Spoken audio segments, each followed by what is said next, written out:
Bonjour, est-ce que tu peux nous dire quel est ton nom et d'où tu viens? Bonjour, je m'appelle Landou, j'ai 32 ans, je viens de l'Afrique, de l'Angola. Comment se fait-il que tu es arrivé en France? Qu'est-ce qui t'a fait partir de ton pays? Je suis arrivé en France en décembre 2015. J'ai quitté l'Angola parce que je ne supportais plus la réalité sociale, économique, politique et aussi l'injustice et la pauvreté que je voyais au quotidien. J'ai quitté l'Angola pour un meilleur avenir. Comment ta foi t'a aidé? Comment cette migration a changé ta foi? J'étais déjà chrétien avant d'arriver en France, mais ma foi avait besoin d'être affirmée. J'ai été loin de ma famille, j'ai été loin de mon pays et loin de tous mes repères. Je n'avais pas de travail et j'ai vécu 3 mois dans un parc sous une tente. Ma foi m'a aidé dans le sens où je n'avais que Dieu sur qui compter. J'ai appris la dépendance totale à Dieu, la méditation de la parole et aussi à persévérer dans la prière et pas trop m'inquiéter sur le lendemain. Cette épreuve m'a fait beaucoup grandir au niveau spirituel. Est-ce que l'Église ou les chrétiens ont été une aide, un repère ou même une famille?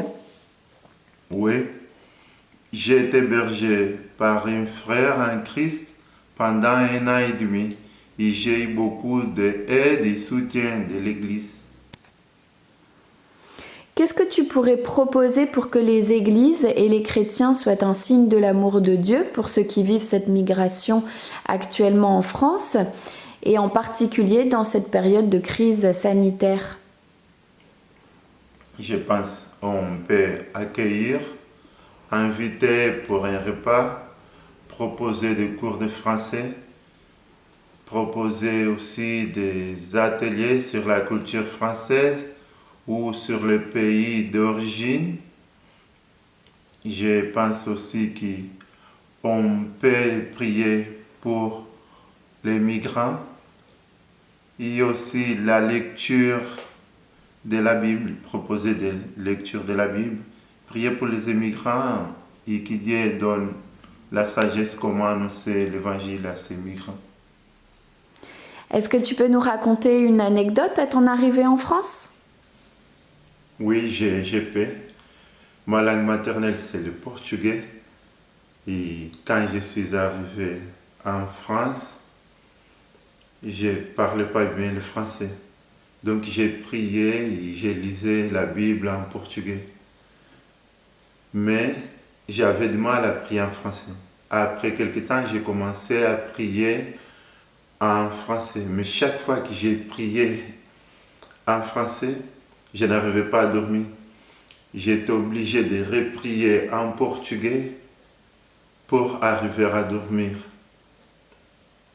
J'avais l'impression que Dieu n'écoute pas mes prières quand j'ai prié en français. Malgré que le psaume 139 dit que l'Éternel connaît nos pensées, connaît nos cœurs, je le savais, mais c'était pour moi un peu bizarre de prier en français, jusqu'au moment où je me suis habitué à le faire. Merci. De rien.